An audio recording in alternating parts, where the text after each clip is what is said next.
So the short story is, I was born with a huge spiritual capacity, and what I do is that I feel other people's emotions in my body.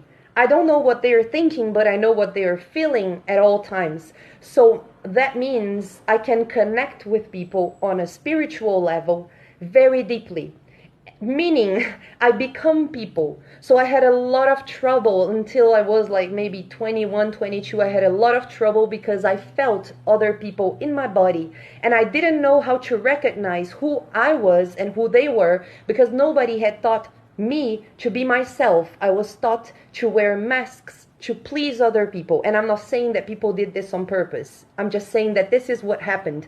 Cause and consequence. I don't believe in judgment, guilt, criticism, nothing like that. Boundary between me and people made me be abused in many, many ways and go through very, very, very heavy situations, energetically speaking. So because of that, I got really traumatized. And in a nutshell, when I was 21, I went to Spain for vacations and I had my spiritual awakening. Then I ran away to Australia, where I had my very deep dark night of the soul, where I was taken to the desert. And in the desert was where I developed my healing method, which I thought it was just for me, because traditional methods and alternative methods of healing, they didn't work for me. So then I had to develop my own. I came back to Brazil, wrote my book, got together with my twin flame, broke up with the twin flame, launched my book, and went to New Zealand, where I was reborn and I did my ancestry cleansing. So when I came back to Brazil in 2020, I was healed. When I got back from Australia, I had lost my identity completely. So when people spoke to me, like my parents, my family, my friends, like people who have known me all my life, when they spoke to me, I didn't know who they were talking to. I didn't recognize it. So they were talking to somebody that didn't exist anymore, which was my persona. And I was like, are they talking to me? For you to have an idea, I only realized that they were talking to me because they called my name, like, Ka, aren't you listening to me? Like, I would hear this all the time, like, are you paying attention to what I'm saying? Are you realizing I'm talking to you? I didn't even recognize who they were talking to. This is the level of losing my identity that I got to. Like, I really, really, really cleared up all the shit, to the point where some people saw me in the street and they didn't even recognize me. It got to a point where, before going to New Zealand, I wrote a letter, a goodbye letter to my parents, because I thought I was gonna die. Because things were so aligned and I had nothing dragging me down and pulling me back. I didn't recognize who people were talking to. So I was like, man, I have nothing else to do here in this world anymore. You know what I mean? I'm gonna die. I really thought I was not gonna get to New Zealand. I was sure. But I did. And here I am. So when it was like 2018, more or less, I started to have this dream of creating a portal, a very high vibrational portal, where people could come in, the different ones, and feel the same vibration that they had inside, because the outside vibration, the outside world, didn't match my inside world. So I was really, really isolated and really lonely, and I didn't know how to find people who had the same energy as I did. So this is how the story started. The year of 2019 was spent working like a crazy lunatic, not even sleeping, because I was at the hostel living with all my friends and having a good time. So I was working all day, partying all night. I didn't even sleep. And whilst I was with them having fun and being a normal 27-year-old, I was also obsessing in my mind secretly about how the hell would I build that dream? What I was gonna sell? What did my healing look like? What exactly did I do? I was trying to put the pieces together, you see. So this has been built for over a lifetime, you know. The answers came very slowly. And so in my mind, I was like, okay, I know what I want to expose, but how do I create it? And what exactly is it? What is the foundation, you know? Because you need a foundation to create something great. It's not like, oh, just beautiful images. I had more to offer, and I didn't know how to take this off of me because it was too sacred for me. So one day I was in Mount Cook. I was alone in the parking lot, living in my car. I was having the time of my life. There was a huge storm. I got stuck in my car and I started to have a major spiritual download, but I mean the biggest that I have ever had in my life. And I had had like great ones. And I started to write, and I couldn't see anything, I couldn't listen to anything, and I was praying that the ink of the pen, the only pen that I had, would last, because I couldn't grab another one and I didn't want to miss the message. And I started to get frantic, and you know, this rush of adrenaline, and my hands were shaking, my whole body was shaking, and I was getting this thing, and I didn't want to miss it because I've been asking for the answer for months and months and praying. And God gave me the entire plan for the company. Like this that you see today is the manifestation of what God showed me and told me to do in 2020, at the beginning of 2020, in Mount Cook, inside my car during the storm. It's crazy because I was born with this. Is this, I cannot ignore my heart and my soul. Like I really can't, because I feel physical pain, and this is hard for people to understand. Them, the people who live with me, who have, you know, a lot of contact with me, they struggle to understand, because I feel things very intensely, and when I want something, I can't. I obsess about it, and I work my ass off, and I've already lived in the streets. I had no food, I had no money. I go all the way, and when I say that it's extreme, it's really extreme. I really take it all the way, because for me, it's unbearable to think that maybe I will get to the end of my life and think, what if I had sacrificed a little more? What if I had worked a little more? So I am going to do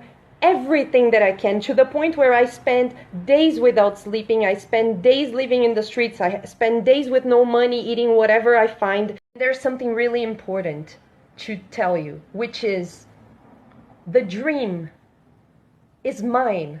Only I can see it. Nobody told me that I had to do that. Actually, everybody told me not to. I am discouraged daily by 1,000 different people. I listen to no's like 400,000 times every day since I began in this journey.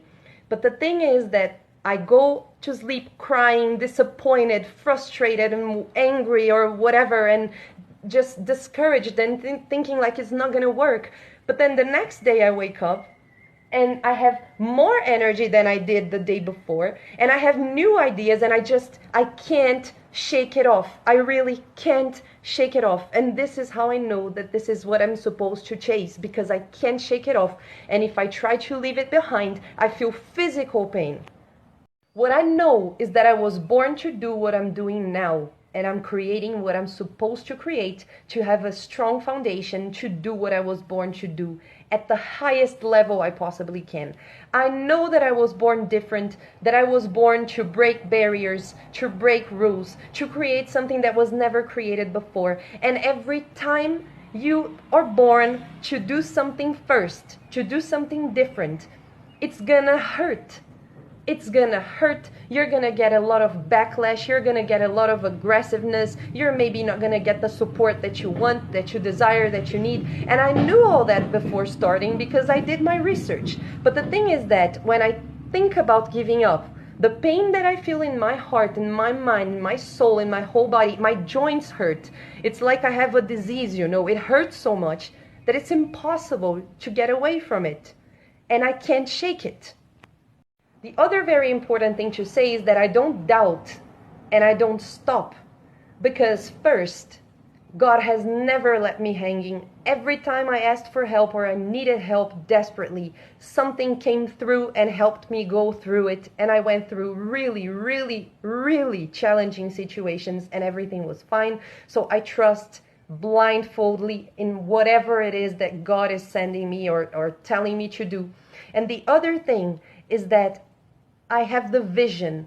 I know what I'm going to become. I know who I'm supposed to be. I know what I'm supposed to create. And I know the result that this is going to bring me. So time is really an illusion, because I know that this is just a matter of time.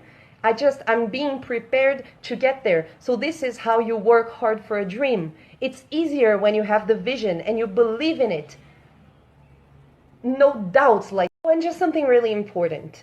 When I healed completely and I got the vision because I only got the vision after I was reborn, after I healed completely and I was reborn in a mountain in Arthur's Pass, also in the South Island of New Zealand. So what started happening was I lost all my friends. I lost my entire family. I lost everything that I had, like 100% of what I had, I lost it because I was going to the next level. And the other thing is that the world became very, very boring. At some point, I was praying for God to take me away from this place because I was like, this shit really doesn't match who I am, doesn't match the colorful things that I have inside. And it's funny because it's like if it was depression on reverse, right? Because you're so colorful inside and the world doesn't match that. So then you get bored as hell and you want to leave this earth, you know? It's crazy. The thing with people that, like me, were born with a mission is that to fulfill this mission, you need a very unique and different level of effort and willpower. So what people think it's making an effort and what people think is willpower, for us is like, you gotta be kidding me, this is not even, you're not even trying. So then it's very hard because your level of, how can I say that, like what you expect people to match is unachievable for them. You know what I mean? And I don't mean this in an arrogant kind of way. I mean it in a way that you are fighting for that with your life because it's your mission, but it's not theirs. So how do you make them work as hard as you to make your dream come true if it's yours and they don't see it? And last but not least, anything or anyone that doesn't help you achieve the dream, that doesn't want to see you get closer to the dream, or whatever it is, the issue or the blockage or the obstacle that the thing or person puts in your way between you and your dream, just falls back. You don't have time for that. You really, really don't, because the dream, like, it takes everything that you have, physically, spiritually, mentally, socially. So it's very difficult to be social and to remain in society in a normal way because actually you don't care.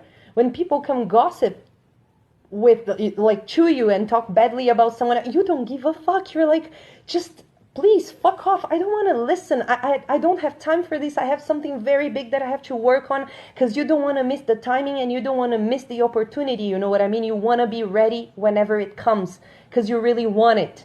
So, and last but not least, anything or anyone that doesn't help you achieve the dream, that doesn't want to see you get closer to the dream, or whatever it is, the issue or the blockage or the obstacle that the thing or person puts in your way between you and your dream, just falls back. You don't have time for that. You really, really don't, because the dream, like, it takes everything that you have, physically, spiritually, mentally, socially. So it's very difficult to be social and to remain in society in a normal way because actually you don't care. When people come gossip with, like, to you and talk badly about someone, you don't give a fuck. You're like, just please fuck off. I don't want to listen. I don't have time for this. I have something very big that I have to work on, because you don't want to miss the timing and you don't want to miss the opportunity. You know what I mean? You want to be ready whenever it comes because you really want it. So